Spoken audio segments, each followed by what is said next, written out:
পাশে থাকবে। শীতের ভট্টাচার্যকে কাজটা করে তারা চিহ্ন ছাপকে আপনার দখল করে যায় যুক্ত করবে।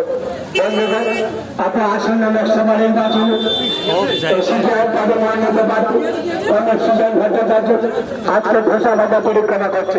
প্রত্যেক দোকানদার ভাই আছে, প্রত্যেক দোকানদার ভাই প্রত্যেক গরিব মেহনতি মানুষের পাশে থাকবেন। উনি কথা দিচ্ছেন প্রত্যেক মেহনতি গরিব মানুষের পাশে থাকবেন।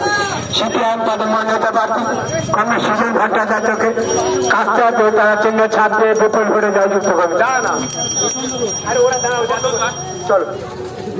তার আসন্ন লোকসভা নির্বাচনে যাদবপুর লোকসভা কেন্দ্রে সিপিআইএম পার্টি মনোনীত প্রার্থী কর্নেল সুজন ভট্টাচার্য আজকে ধোসা বাজার পরিক্রমা। আপনারা দেখছেন আওয়াজ, রোজকারের হক কথা। For more updates about Awaaz, please subscribe our YouTube channel Rajshekhar thali.